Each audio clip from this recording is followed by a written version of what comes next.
அதற்கு மாநில அரசா இருக்கக்கூடிய திமுக அரசு எதிர்ப்பு தெரிவிச்சிருக்காங்க. இன்னும் அதிமுக போன்ற பல கட்சிகளும் அதற்கு எதிர்ப்பு தெரிவிச்சிருக்காங்க. இது குறித்த உங்களுடைய கருத்து என்ன சார்? வக்ஃபு வாரிய சட்ட திருத்தம் குறித்து பகிர்ந்துக்கோங்க. அதாவது ஒன்றிய அரசு 40க்கும் மேற்பட்ட ஷரத்துகளை அந்த மசோதால கொண்டு வந்திருக்கு. நம்ம எல்லாவற்றையுமே எதிர்க்கல. ஆட்சேபிக்கக்கூடிய விஷயங்களை மட்டும் தான் எதிர்க்கிறோம். இந்த வக்பு சொத்துக்களை மாநில அரசு அல்ல, மத்திய அரசு நிறைய ஆக்கிரமிச்சிருக்கு. தீர்மானம் நிறைவேற்றி இருக்கீங்க. தீர்மானத்தை தாண்டி வேற என்ன மாதிரியான நடவடிக்கைகள் இதை எதிர்த்து நீங்க முன்னெடுக்க இருக்கீங்க சார்? ஏன் பொழுதோட முஸ்லிம்கள் விஷயத்தை மட்டுமே மையப்படுத்தி சர்ச்சைக்குரிய சட்டங்களை உருவாக்கி ஏன் அவர்கள் பீதியிலே வைக்கிறீங்கிறதா நம்முடைய கேள்வி. சிறுபான்மை மக்கள் இந்த நாட்டுடைய செல்வங்கள். முஸ்லிம்கள் இந்த நாட்டுல 20 கோடிக்கு மேல இருக்கிறாங்க. நான் கேட்கிறேன், அப்படி வக்பு சொத்துக்களை நீங்க மீட்டெடுக்கணுங்கிற அக்கறை காட்டீங்கன்னு சொன்னோம்னா, பம்பாயில அதானி கட்டியிருக்கக்கூடிய வீடு இருக்குல்ல, அது வக்பு சொத்துன்னு தொடர்ந்து குற்றச்சாட்டு வருது. முதல்ல அதானி அதை மறுக்க சொல்லு. அதானிட்டு அதை மீட்டு கொடுப்பீங்களா? அம்பானிட்டு அதை மீட்டு கொடுப்பீங்களா? எத்தனை சொத்துக்களை பெரிய பெரிய தொழிலதிபர்கள் ஆக்கிரமிச்சு வச்சிருக்காங்க, அதெல்லாம் மீட்டெடுங்க. அதான் நம்ம சொல்றோம்.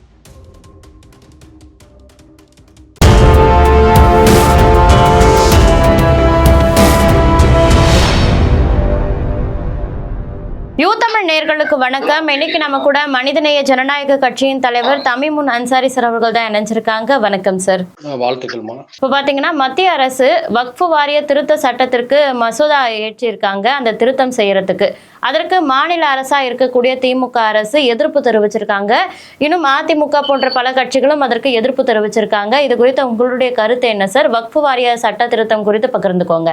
முதலில் இந்த வக்ஃபு வாரிய திருத்த சட்டத்துடைய ஒன்றிய அரசின் நடவடிக்கைக்கு எதிராக தமிழ்நாடு சட்டமன்றத்தில் தீர்மானம் கொண்டு வந்த மாண்புமிகு தமிழக முதல்வர் தளபதி அண்ணன் மு.க. ஸ்டாலின் அவர்களுக்கு எங்களுடைய நன்றிகளை தெரிவித்துக் கொள்கிறோம். இந்தியா கூட்டணி இருக்கக்கூடிய அனைத்து சட்டமன்ற கட்சி தலைவர்களுக்கும், எதிர்கட்சியான அதிமுக உள்ளிட்ட இதற்கு ஆதரவு அளித்த அனைத்து கட்சிகளுக்கும் எங்களுடைய நன்றிகளை தெரிவித்துக் கொள்கிறோம். காரணம், இந்தியாவில் அதிகமான சொத்துக்களை கொண்ட அமைப்புகளிலே 3 இடங்களில் ஒன்றாக வக்பு வாரியம் இருக்கிறது. வக்பு சொத்து என்றால் என்ன என்பதை புரிந்து கொள்ள வேண்டும். இஸ்லாமிய ஆன்மீக பணிகளுக்காக அவர்களுடைய பள்ளிவாசல்கள், தர்காக்கள், மதரசாக்கள், இறந்தவர்களை அடக்கம் செய்யக்கூடிய கபரஸ்தான்கள், தொழுகை நடத்தக்கூடிய பொதுவெளியில் தொழுகை நடத்தக்கூடிய ஈத்கா பெரிய திடல்கள், இங்கெல்லாம் பணிகளை மேற்கொள்வதற்காக அக்காலத்தில ஆட்சியாளர்களும் செல்வந்தர்களும் தங்களுடைய சொத்துக்களை தானமாக எழுதி வைத்தார்கள். இப்படி ஆட்சியாளர்கள் செல்வந்தர்கள் என்று வருகின்ற பொழுது அதுல ஒரு 20-25% இந்துக்களும் உண்டு.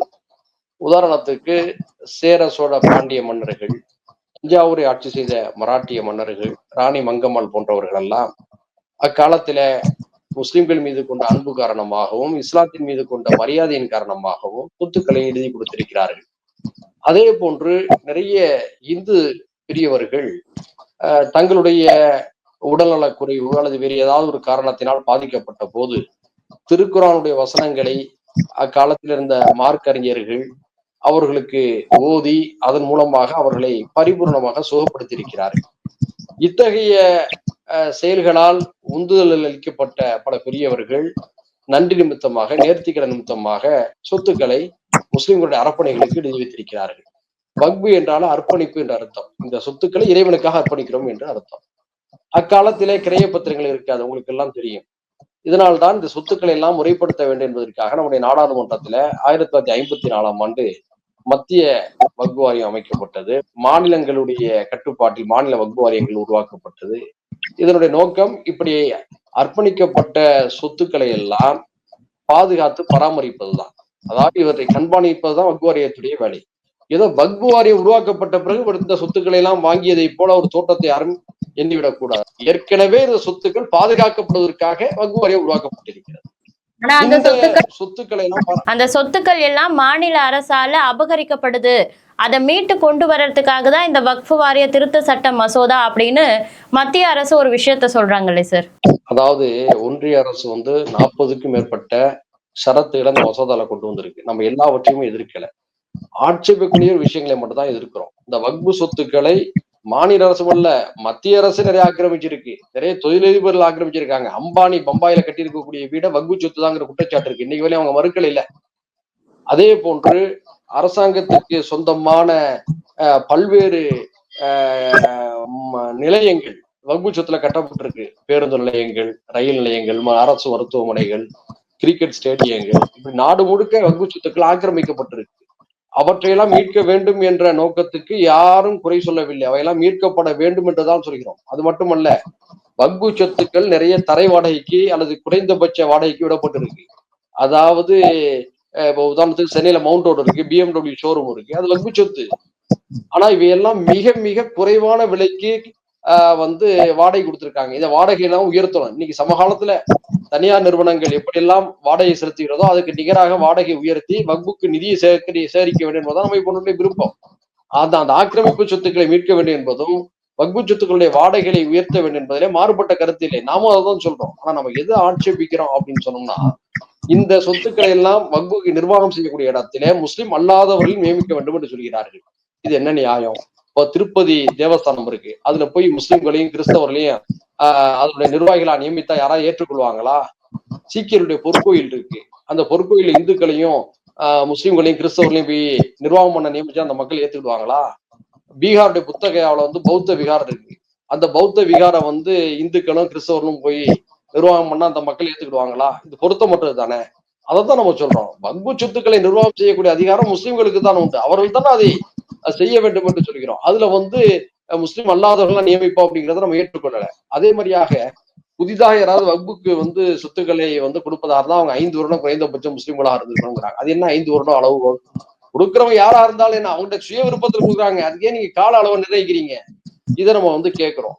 இது மாதிரியான சில விஷயங்களை மட்டும் தான் நம்ம எதிர்க்கிறோம். இதை வந்து நாடாளுமன்ற கூட்டுக்குழுல நம்ம தெரிவிச்சோம் சென்னைக்கு வந்திருக்கும் போது. நாடு முழுக்க இந்த நாடாளுமன்ற கூட்டுக்குழு வந்து பயணம் செஞ்சிச்சு. அப்ப எதிர்கட்சி உறுப்பினர்களும் ஆளுங்கட்சி உறுப்பினர்களும் அதையெல்லாம் செவியேற்றாங்க. எதிர்கட்சிகள் வந்து அந்த ஆட்சேபனைகள் எல்லாம் திருத்துங்கன்னு சொல்றாங்க. திருத்திக்கிற சட்டத்தை ஏற்றட்டும், நம்ம இந்த முழு சட்டமே வேண்டாம்னு சொல்ல, நல்லா புரிந்து கொள்ளணும். ஆட்சேபிக்கிறதுக்குரிய விஷயங்களை மட்டும் எங்களுடைய விருப்பத்துக்கு ஏற்ப அதை புரிந்து கொண்டு திருத்துங்கள், வந்து நீக்குங்கள். அதை சரி செய்து விட்டு அந்த சட்டத்தை அமல்படுத்தணும் நம்ம சொல்றோம். முழு வக்பு சட்டத்தை நாங்க எதுக்குறோம் நாங்க சொல்லவே இல்லை. இதை எல்லாரும் புரிந்து கொள்ளணும். வேற எந்தெந்த அம்சங்களை வந்து இந்த வக்ஃப் வாரிய திருத்த சட்டத்துல நீங்க எதிர்க்கிறீங்க சார்? 5 வருடம் முஸ்லிம்களா இருந்திருக்கணும் அப்படின்றது ஒண்ணு, வேற எந்த விஷயங்களை எதிர்க்கிறீங்க சார்?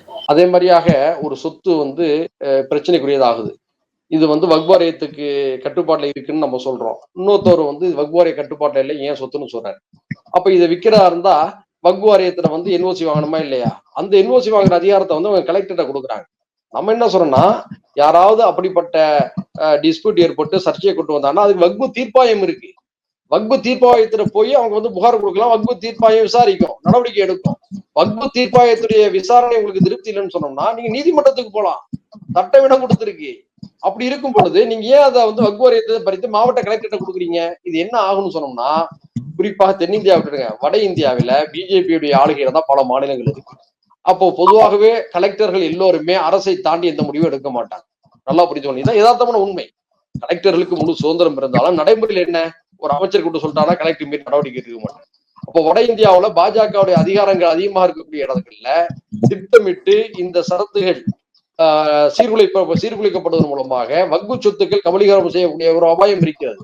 நம்ம என்ன சொல்ல, இந்து அறநிலையத்துறை கூட ஜேசி இருக்காங்கல்ல, ஜாயின்ட் கமிஷனர், அவங்க பங்கேற்கக்கூடிய ஆணையம் இருக்கு, தீர்ப்பாயம் இருக்கு. அப்போ இந்து அறநிலையத்துறைக்கு அது இருக்கு, வக்ஃப் வாரியத்துக்கும் இதெல்லாம் இருக்கு. 2013 ஒன்றிய அரசு கொடுத்த சட்ட திருத்தங்கள்ல வக்ஃபுக்கான அதிகாரமாக கொடுக்கப்பட்டிருக்கு. அப்ப இந்து அறநிலையத்துறைக்கு உள்ளதுதான் வக்ஃப் வாரியத்துக்கு இருக்கு. ரெண்டுக்குமே இருக்கணும், அதான் நியாயம். அப்போ வக்ஃப் வாரியத்துல அதிகாரத்தை மட்டும் பறிச்சுட்டு என்ஓசி நீங்க கொடுக்க வேண்டியதுல கலெக்டர் கொடுத்துருவாங்கிறது ஒரு பெரிய சூழ்ச்சி இல்லையா? அதை நம்ம வந்து இந்த இடத்துல அழுத்தமா சுட்டி காட்டுறோம். இது போன்ற மிக முக்கியமா இந்த 3 விஷயத்தை நாங்க சுட்டி காட்டுறோம். இது அரசு வந்து செவியேற்க மறுக்குது.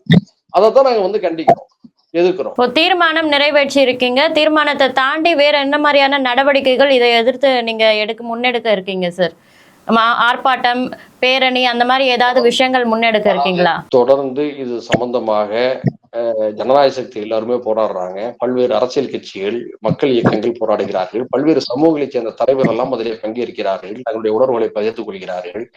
எல்லாருமே சொல்லக்கூடியது, ஏன் பொழுதோட முஸ்லிம்கள் விஷயத்தை மட்டுமே வந்து மையப்படுத்தி சர்ச்சைக்குரிய சட்டங்களை உருவாக்கி ஏன் அவர்களை பீதியிலே வைக்கிறீங்கிறதா நம்முடைய கேள்வி. சிறுபான்மை மக்கள் இந்த நாட்டுடைய செல்வங்கள். முஸ்லிம்கள் வந்து இந்த நாட்டுல 20 கோடிக்கு மேல இருக்கிறாங்க. கிறிஸ்தவர்கள் 8 கோடிக்கு மேல இருக்கிறாங்க. சீக்கியர்கள் 2 கோடிக்கு மேல இருக்கிறதா சொல்றாங்க. பௌத்த மக்கள், சமண மக்கள், இதர மக்களும் இருக்கிறாங்க. சிறுபான்மையினர் மகிழ்ச்சியாக இருந்தா தானே ஜனநாயகம் செழிப்பாக இருக்கும். ஒரு நாட்டுல சிறுபான்மை மக்களை யார் பாதுகாக்கக்கூடியவர்களா இருக்கணும்? பெரும்பான்மை மக்கள் தானே பாதுகாக்கக்கூடியவர்களா இருக்கணும். இப்ப வந்து இது இந்தியாவுக்கு இல்ல, பாகிஸ்தான் பாகிஸ்தான்ல இருக்கக்கூடிய இந்துக்களை அங்குள்ள முஸ்லிம்கள் தான் பாதுகாக்கணும். இலங்கையா இருந்துச்சுன்னா அங்க இருக்கக்கூடிய தமிழர்களையும் சிறுபான்மை முஸ்லிம்களையும் அங்குள்ள சிங்கள பௌத்த மக்கள் தான் பாதுகாக்கணும். இதுதான பொதுவான நீதி. அப்ப இந்திய திருநாட்டுல சிறுபான்மை மக்களை எப்போதுமே அச்சத்துல ஏன் வச்சிருக்கீங்கன்னு நினைக்கிறீங்க? ஏன் அவங்களை பதட்டப்படுத்துறீங்க? ஏன் அவங்களுடைய சுதந்திரத்தை பறிக்க நினைக்கிறீங்க? ஏன் அவர்களுடைய வழிபாட்டு உரிமைகளை தலையிடுறீங்க? இதான் நம்ம கேட்கிறோம். இதை தொடர்ந்து பாஜக செய்வதன் மூலமாக பிரச்சனைகளை வந்து திசை திருப்பி நாடு சந்திக்கக்கூடிய முக்கியமான நெருக்கடிகளில் இருந்து மக்களுடைய கவனத்தை மாற்றுவதுதான் அவருடைய ஒரே நோக்கம். இப்ப பாருங்களேன், இந்த நாட்டுடைய எவ்வளவோ பிரச்சனைகள் இருக்கு. அவற்றை எல்லாம் மறந்துட்டு வக்ப சுத்தி மக்களுடைய கவனத்தை திசை திருப்புறாங்க. இது ஆரோக்கியமற்ற போக்கு. இதைத்தான் நம்ம சுட்டி காட்டுறோம். தொடர்ந்து நாங்க ஜனநாயக ரீதியாக எதிர்ப்போம். நாடாளுமன்றத்தில் தங்களுக்கு சர்வாதிகார பலம் இருக்கின்ற காரணத்தினால எல்லா நடவடிக்கைகளையும் மேற்கொள்ளான்னு அவங்க வந்து கருதுறாங்க. அதையும் மீறி மக்கள் சக்தி இருக்குங்கிற நம்பிக்கை எங்களுக்கு இருக்கு. தொடர்ந்து ஜனநாயக வழியில போராடுவோம். அடுத்து பெரும்பான்மை இந்து சமுதாய மக்கள் இந்த விஷயத்துல சிறுபான்மை மக்களுக்கு ஆதரவாக இருக்கிறாங்க. அவங்களே கேட்கிறாங்க, நீங்க ஏன் பொழுதோட போய் முஸ்லீம் சண்டையை வளர்த்துக்கிறீங்க? ஏன் அந்த மக்களை சீன்றீங்க? ஏன் அந்த மக்களை பழி வாங்குறீங்க? ஏன் அந்த மக்களை நெருக்கடியில தள்ளுறீங்க? அந்த மக்கள் தான் அதிகமா கேள்வி கேட்கிறாங்க. சமூக வலைதளங்கள்ல இதற்காக பெரும்பாலான இந்து சகோதரர்கள் தான் ஆதரவா எழுதுறாங்க. முஸ்லிம்களுக்கு ஆதரவாகவும் வக்பு சொத்துக்கள் விஷயத்த அந்த மக்களுடைய ஆட்சேபனைகளை ஏற்றுக்கொண்டு சட்டத்தை திருத்துங்கன்னு தான் சொல்றாங்க. இதுல எந்த தவறு இருக்க முடியாது. ஆனா பெரும்பான்மை மக்களுடைய ஆதரவும் நமக்கு இருக்கிறதுனால நீதியின் அடிப்படையிலான நம்முடைய போராட்டங்கள் தொடரும். இப்போ வக்ஃப் வாரிய திருத்த சட்டத்திற்கு ஒரு ஆதரவு தெரிவிக்கும் விதத்துல பாரதிய ஜனதா கட்சி வந்து ஒரு வீடியோ வெளியிட்டிருக்காங்க. அந்த வீடியோல என்ன சொல்றாங்கன்னா, 150 ஆண்டுகளுக்கும் மேலாக இந்த சென்னையில இந்த வக்ஃப் வாரிய சொத்துல வசிக்கக்கூடிய சில மக்கள் வந்து இத்தனை காலமா நாங்க இங்க வசிக்கிறோம், எங்களுக்கு பட்டா வேணும் அப்படின்னு போய் கேட்டா கூட வக்ஃப் வாரியத்துக்கிட்ட என்ஓசி வாங்கிட்டு வாங்க அப்படின்னு சொல்றாங்க. ஆனா அது வாங்குறது எங்களால சாத்தியமற்ற ஒரு விஷயமா இருக்குது. அப்ப இவ்வளவு நாள் நாங்க இங்க வாழ்ந்ததற்கான அர்த்தம் என்ன அப்படின்னு சொல்லிட்டு அவங்களோட மன குமுறல்களை சொல்ற மாதிரி ஒரு வீடியோ போட்டிருக்காங்க. இதை போட்டுட்டு கடைசியில இந்த திமுக அரசு யார் பக்கம், மக்களுக்கான அரசா அப்படின்ற மாதிரியான ஒரு கேள்வியும் எழுப்பியிருக்காங்க. அந்த வீடியோ நீங்களும் பார்த்திருப்பீங்க அப்படின்னு நினைக்கிறேன். அது குறித்து உங்களுடைய கருத்து என்ன சார்? அதாவது இந்து அறநிலையத்துறை சொத்தில், இந்து அறநிலையத்துறைக்கு உட்பட்ட இடத்தில் யார் வசித்தாலும் அவர்கள் அந்த இடத்துக்கு உரிமை கோரினால் அதை முறையாக இந்து அறநிலையத்துறையிடம்தான் அவர்கள் பேசி அந்த ஒப்புதலை பெற வேண்டும். அவர்களிடம் தான் என்ஓசி பெறணும். அதான முறை. அதான் வக்பு சொத்துக்களுக்கும்.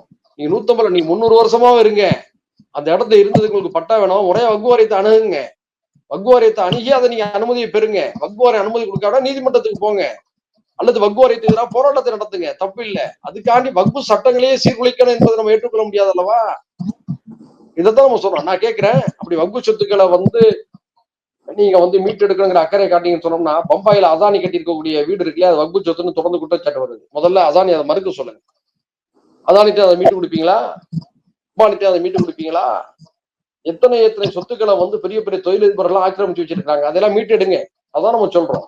அடுத்து இன்னொரு விஷயம் சகோதரத்தை கவனத்தை நான் கொண்டு வரேன். இந்த வக்பு வாரியத்துறை சொத்துக்கள்ல பள்ளி வாசல்களுக்கு, தர்காக்களுக்கு வருமானம் வருவதற்கான நிறைய கட்டடங்கள்லாம் கட்டி கொடுத்துருக்காங்க. அந்த கட்டடங்கள்ல வாடகை இருக்கிறவங்கள சரிபாதி பேர் இந்துக்கள், தெரியுமா உங்களுக்கு? அந்த இந்துக்கள்லாம் சரியா வாடகையை கட்டிக்கிட்டு ஒரு மன மகிழ்ச்சியோட திருப்தியோட அங்க வியாபாரம் செய்கிட்டு இருக்கிறாங்க. அதே மாதிரியா வக்பு வாரியத்துறை சொத்துக்கள்ல எத்தனை கல்வி நிலையங்கள் இந்துக்கள் கட்டியிருக்காங்க, கிறிஸ்தவர்கள் கட்டியிருக்காங்க தெரியுமா? ஒப்பந்த அடிப்படையில. அப்ப இத்தனை பேருக்கு கல்வி கிடைக்குது. அப்போ வக்பு வாரிய சொத்துக்கள் மூலமா தானே இவையெல்லாம் நடக்குது. வக்பு வாரியம் முஸ்லிம்களுக்காக இருந்தாலும், அதனுடைய ஆன்மீக பராமரிப்புக்காக கொடுக்கப்பட்டாலும், அதனுடைய பயனாளிகளாக பல்வேறு சமுதாய மக்களும் இருக்கிறாங்க. இதுதானே நம்முடைய நாடு, இதுதான் நம்முடைய ஒற்றுமை. இதையெல்லாம் வந்து புரிந்து கொள்ளாம துவேஷத்தை உருவாக்கி தாங்கள் சொல்வது மட்டும் தான் சரிங்கிற ஒரு கருத்து திணிப்பை வந்து அந்த காணொலிகளை வந்து அவங்க பாஜக செய்யறாங்க. கருத்து திணிப்புக்கு பாஜக பெயர் பெற்றது என்பது உங்களுக்கு எல்லாம் தெரியும். அவதூறுகளை சுமத்தி அவங்க எப்படியெல்லாம் திசை திருப்புவாங்க, கலவரத்தை உருவாக்குவாங்க, தாங்கள் நினைத்ததை அவங்க செயல்படுத்துவதற்காக என்னவெல்லாம் மோசமான நிலைக்கு போவாங்கிறத நாடு பார்த்துருக்கு. இப்ப இந்த வக்பு விஷயம் வந்து அவங்களுக்கு வந்து கண்ணை உறுத்திக்கிட்டு இருக்கு. ஏற்கனவே பாபர் மசூதியை இடிச்சு காலி பண்ணிட்டாங்க. இப்ப வந்து ஞானவாபி மசூதியை புரிய வச்சிருக்கிறாங்க. இப்படி நாடு முழுக்க இருக்கக்கூடிய வக்பு சொத்துக்களுடைய பள்ளி வாசல்களை எல்லாம் அடுத்தடுத்து கபலீகரம் செய்யதான் உடைய நோக்கம்.